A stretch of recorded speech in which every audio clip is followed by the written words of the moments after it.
Thank you very much, Mr. President, and thank you to Senator Vera for raising a question on this motion, which is very relevant and indeed, as he has said, represents a scourge in epidemic proportions in our society. So that I was about to say happy, but I won't use the word happy in this context, but I am pleased to be able to rise to address this very important subject raised by the independent senator.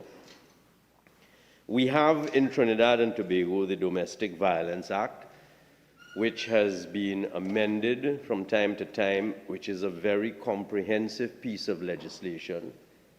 And the challenge that we face in this society is not that our laws are inadequate or deficient. That is not to say, of course, that laws do not need to evolve and be improved continuously.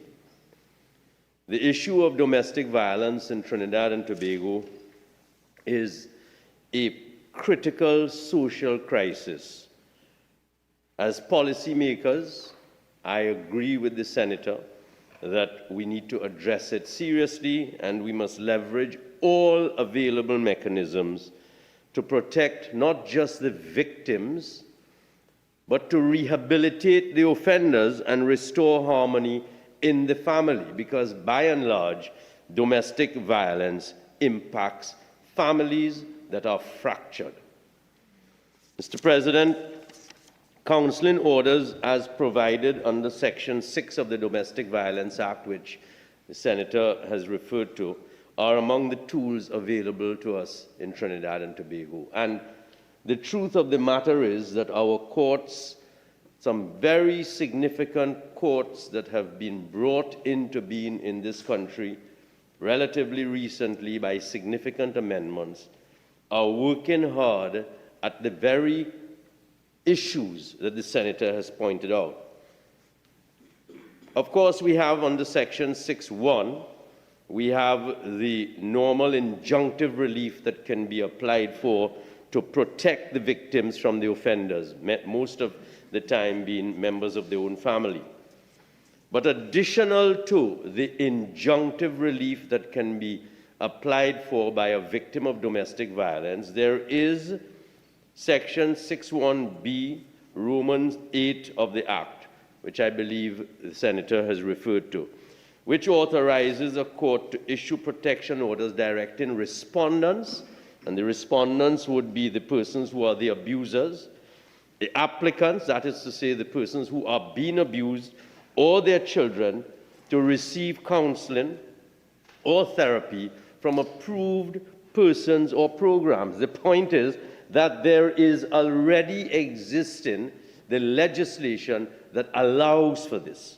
And this is done through referrals for counseling in the Family Court Division Social Services Unit right here in Trinidad and Tobago. Those services are comprehensive and include psychosocial assessments, psychoeducational programs for children and parents, psychotherapy, as well as psychological and psychiatric evaluations. Importantly, the courts, that is to say the family courts and the children's courts, provide wraparound services enabling court users, whether they are the applicants, that is those who are being abused, the respondents, that is the abusers, and their children, to access in-house counseling and other support services directly.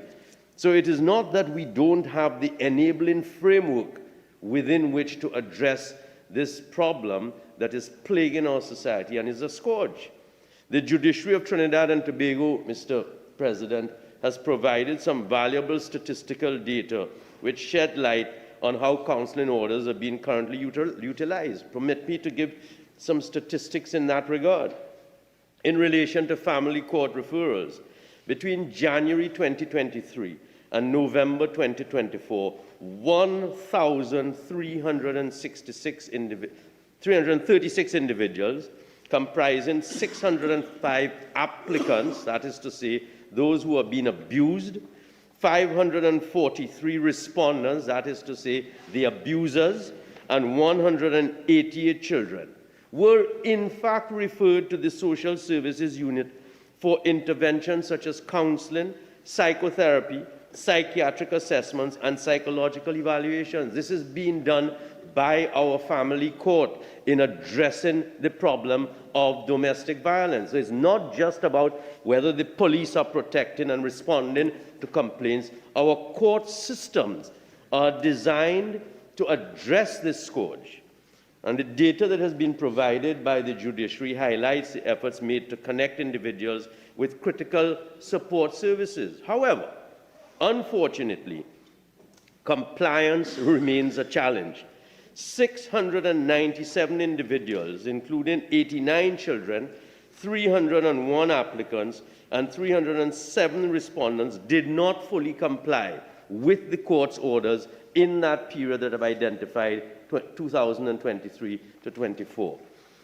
Non-compliance includes missing scheduled sessions or failing to complete treatment plans, which we can agree are essential for achieving meaningful behavioral change, because what we are concerned about is introducing a psychosocial, psychoeducational, psychological counseling system to introduce behavioral change to include the respondents, that is to say the abusers and the victims, and to care for the children.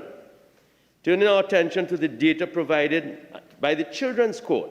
Similarly, in the period I speak of, 269 individuals, that is to say 269 children, were referred to the Social Services Unit for services such as psychoeducational programs and psychosocial assessments.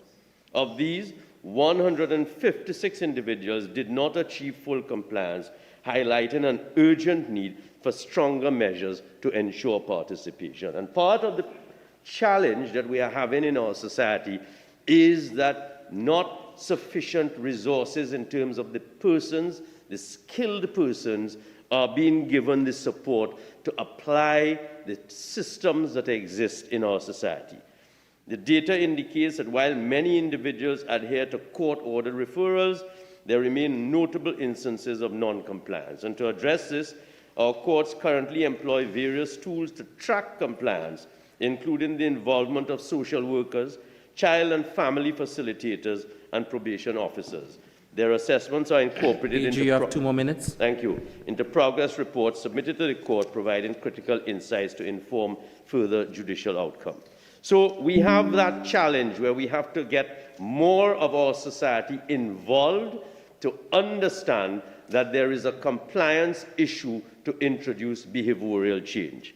It would be incomplete for me to end, Mr. President, without referring to the consultation, the national consultation that my office had recently coming out of the landmark case of Todd Lampkin and the Attorney General, where a young woman, Samantha Isaacs, a mother and victim of relentless domestic abuse, after attempts to get protection from the judiciary and the police, was murdered by the father of a 4-year-old child at the time, on December 17, 2017. And out of that case, which went to the High Court, I took the decision not to appeal that decision, and instead I called a national consultation of Trinidad and Tobago, and I was very heartened by the turnout and the interrogative sessions that were engaged coming out of that decision and that national consultation. And one of the things that I was very heartened to understand from that national consultation was the national action plan that is being promoted through the Office of the Prime Minister of Trinidad and Tobago, led by Minister Ayanna Webster Roy, a very comprehensive national strategic action plan on gender-based violence and sexual violence for the period 2023 to 2027, which is providing a very holistic program towards dealing with victim-centered approach and calling for a harmonization of the measures by which victims, respondents, and the family members who are impacted by this scourge are all being encouraged to embrace the holistic behavioral change that our society needs to make.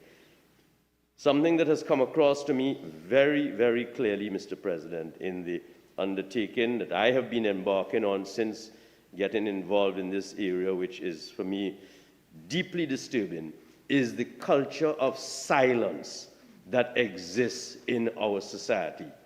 People turn a blind eye, or prefer to turn a blind eye, to the scourge of domestic violence, and we have to fix that. Thank you very much.